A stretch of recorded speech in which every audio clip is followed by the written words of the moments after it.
Pour mieux s'immerger dans la réalité politique, sécuritaire, économique et sociale d'Israël, connectez-vous chaque matin sur Studio Kalita. Daniel Haïk vous y attend pour sa revue de la presse. Voilà, il est 8h23, lors de la revue de la presse israélienne ce matin sur Studio Kalita, et tous les quotidiens israéliens consacrent ce matin leur manchette aux arrangements, on va dire plus ou moins officialisés hier entre le Hamas et l'État d'Israël sur un cessez-le-feu dans la bande de Gaza. Je vous le disais en titre, côté israélien, on refuse de véritablement officialiser et de parler d'accords conclus entre les deux parties. Mais de facto, eh bien, on peut dire que la première phase de cet accord qui a été préparé, concocté par les émissaires égyptiens et par l'émissaire des Nations Unies, Nicolas Mladenov, a déjà commencé à être mise en application hier sur décision du ministre de la Défense, Avigdor Lieberman. En contrepartie du calme, même précaire, constaté au cours des derniers jours, Lieberman a donc autorisé la réouverture du poste de passage commercial de Kerem Shalom. Ce sont quelques 700 à 800 camions semi-trailers qui ont franchi ce poste de passage hier en direction de la bande de Gaza avec dans leur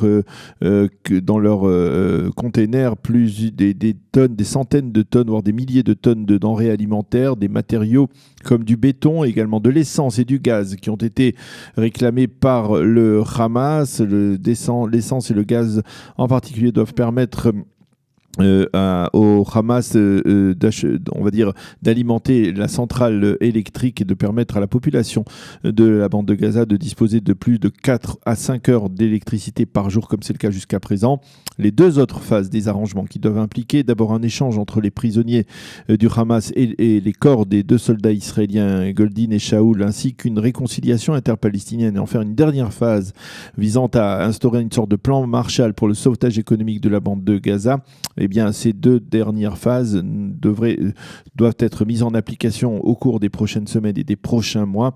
Mais côté israélien, on reste tout à fait sceptique quant aux chances de voir ces secondes et troisièmes phases se concrétiser. Le Israël Hayom cite en première page le ministre de la Défense qui a déclaré que son objectif était de parvenir à séparer les habitants de Gaza de leur leadership, c'est-à-dire des patrons du Hamas. Les journaux se penchent également sur la réunion du cabinet restreint, donc pour la sécurité nationale, qui s'est tenue hier. Au cours de cette réunion, le ministre de la Défense a répété sa nouvelle devise: le calme répondra au calme, une devise qui ne plaît pas, on le sait, à Naftali Bennett, à tel point que Bennett, le ministre de l'Éducation et leader du foyer juif, n'a pas jugé indispensable de participer à la réunion. Il lui a préféré une réunion importante, non moins importante, de préparation de l'année scolaire qui débutera début septembre en Israël. Mais le ministre de l'Éducation, qui a, comme l'expliquent certains analystes, tendance à se prendre pour le ministre de la Défense, lui aussi a vivement critiqué l'approche d'Avigdor Lieberman. Yossi Melman, dans le Maariv, écrit que Binyamin Netanyahou et Lieberman redoutent une guerre avec le Hamas à l'approche des élections législatives. Ils savent qu'une telle confrontation militaire peut conduire à une commission d'enquête qui pourrait tout simplement entraîner la chute de leur gouvernement, et c'est pourtant comme cela qu'il se dirige vers un nouveau conflit, écrit aussi Melman. Les quotidiens indiquent également qu'au cours de la réunion du cabinet restreint d'hier, le Premier ministre a présenté les grandes lignes de la nouvelle approche sécuritaire de Tsahal pour les 12 prochaines années jusqu'en 2030. Il s'agit d'un plan qui vise à répondre aux impératifs sécuritaires de l'État d'Israël dans les prochaines années. Et alors les journaux ne révèlent pas la teneur de ce plan parce qu'il est secret, qu'il sera débattu au cours des prochains mois par l'une des sous-commissions parlementaires de la Commission des Affaires étrangères et de la Défense. Mais ce que l'on sait, c'est que le budget de la Défense nationale devrait augmenter durant ces années de manière considérable. On parle de plus de 100 milliards de shekels, alors qu'il n'est aujourd'hui que, entre guillemets, de 72 milliards de shekels. Donc c'est une augmentation de près d'un quart du budget de la défense nationale, ce qui est tout à fait conséquent. Durant la réunion d'hier, Binyamin Netanyahou a affirmé, je le cite, l'État d'Israël se trouve sur un territoire réduit, mais il est entouré de menaces. La combinaison entre une puissance économique et une puissance militaire renforcera également notre force politique, a dit le Premier ministre. Et puis alors que la situation à Gaza semble peu à peu se tasser, le conseiller spécial du président américain Donald Trump pour le Proche-Orient, Jason Greenblatt, nous a rappelé que l'administration américaine n'avait toujours pas présenté son fameux plan pour un règlement du conflit israélo-palestinien, mais que cela pourrait bel et bien intervenir prochainement. En effet, hier, dans un tweet remarqué, Jason Greenblatt a écrit « Aucune des deux parties ne sera pleinement satisfaite de notre proposition de règlement, mais c'est comme cela que les choses doivent se passer pour parvenir à une paix véritable. Cette paix ne pourra être obtenue que si elle repose sur des choses particulièrement vrai et véritable. Il faut souligner que c'est Greenblatt qui a envoyé ce tweet, mais que celui-ci a été traduit en hébreu et en arabe, donc destiné également aux populations israéliennes et palestiniennes. Et que ce tweet est également signé apparemment par Nikki Haley, l'ambassadrice des États-Unis à l'ONU, David Friedman, l'ambassadeur des États-Unis à Jérusalem maintenant, et Jared Kushner, l'autre conseiller proche du président américain et gendre de Donald Trump pour le Proche-Orient. Le Haaretz se fait l'écho ce matin de la partie la plus modérée du discours prononcé en début de semaine par Mahmoud Abbas devant le Conseil national palestinien. Abbas a en effet déclaré qu'il ne souhaitait pas voir brandir des drapeaux palestiniens à Gaza comme cela s'est produit samedi soir lors de la manifestation des Arabes israéliens contre la loi sur l'État-nation. Il a appelé au contraire à une collaboration entre Juifs et Arabes pour lutter, a-t-il dit, ensemble contre cette loi. Et il a appelé les leaders arabes israéliens à adopter un ton plus modéré dans leurs propos, afin, a-t-il dit, de ne pas faire le jeu de Binyamin Netanyahou.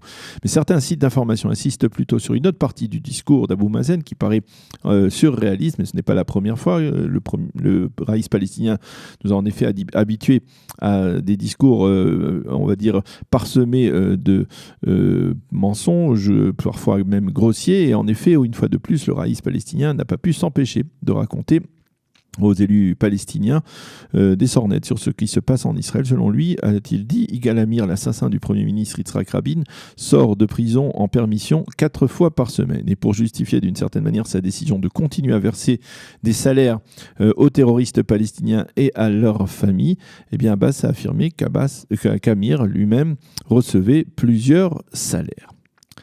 Développement important dans le dossier des infiltrés africains. À la suite de la décision de l'Érythrée de lever l'obligation de service militaire dans ce pays, après l'accord de paix signé il y a quelques mois avec l'Éthiopie, eh bien, un tribunal d'appel de Jérusalem a décrété que la levée de cette obligation de service militaire en Érythrée pouvait permettre au gouvernement de rapatrier vers leur pays d'origine les infiltrés érythréens qui vivent ici depuis plusieurs années. À la suite de ce décret, le Premier ministre a demandé au conseiller à la sécurité nationale, Meir Ben Shabbat, de vérifier si une telle décision érythréenne modifiait donc le statut des infiltrés pouvait permettre leur retour dans leur pays. Le Israël Hayom consacre ce matin sa manchette à ce dossier particulièrement délicat. La leptospirose continue à occuper les premières pages des quotidiens israéliens ainsi qu'une partie des pages santé, et le Israël Hayom se préoccupe ce matin des responsables des sites d'attractions aquatiques dans le Golan et dans les hauteurs de Galilée. Le journal explique que même si le nombre d'annulations de réservations de Tzimmer dans le nord est faible, eh bien par contre les vacanciers israéliens ont décidé de ne pas se mouiller, c'est le cas de le dire, au sens propre et au sens figuré. Ils ont déserté tout simplement les attractions aquatiques, en particulier les célèbres kayaks qui dévalent le Jourdain. Nous avons enregistré au cours des derniers jours une baisse de 60% de fréquentation par rapport à la même période l'an dernier, a affirmé l'un des organisateurs de ces kayaks sur le Jourdain. Il faut rappeler que l'on est en pleine saison estivale, en pleine vacances, et que les décisions du ministère de la Santé de fermer de nombreuses sources d'eau naturelle sur le plateau du Golan en particulier, de crainte d'une contamination, donc inquiètent ces visiteurs qui préfèrent éviter cette fois-ci le passage incontournable par les kayaks du Jourdain. Les responsables, eux, lancent des appels désespérés, expliquent que l'eau est bonne dans le Jourdain, mais rien n'y fait apparemment. La psychose semble s'être installée. Le Yediot Aharonot annonce que 3 nouvelles sources et piscines naturelles ont été fermées hier au public, et certains journaux d'indiquer que même au sein de Tsahal, on a donné l'ordre d'interdire l'accès des soldats à toutes les sources naturelles du plateau du Golan. Les journaux se font tous l'écho du terrible accident de la route qui a coûté la vie hier à Noa Hayat, une jeune championne israélienne de triathlon qui a été percutée par un véhicule alors qu'elle s'entraînait à vélo sur une route non loin de chez elle. Noa Hayat avait remporté dans sa courte mais brillante carrière de très nombreuses médailles. Les suppléments sportifs lui rendent ce matin hommage. Et puis le Yediot Aharonot consacre ça ce matin, un dossier qui risque de contrarier passablement le ministre des Finances Moshe Kahlon. L'augmentation du prix des appartements en Israël. Selon l'Office national des statistiques, le prix des appartements a augmenté en un seul mois, c'est-à-dire pour le mois de juillet, de 0,9%. Il s'agit là, explique le journal, de l'une des augmentations les plus importantes en un seul mois au cours des dernières années. Cette augmentation va bien évidemment à l'encontre du programme privilégié par Moshe Kahlon de ces dernières années qui visait à faire sensiblement baisser le prix des logements en Israël. Voilà donc pour cette revue de la presse et des médias israéliens. Nous allons marquer une petite pause musicale. On se retrouve tout de suite après avec notre invité. Pour mieux s'immerger dans la réalité politique, sécuritaire, économique et sociale d'Israël, connectez-vous chaque matin sur Studio Kalita. Daniel Haïk vous y attend pour sa revue de la presse.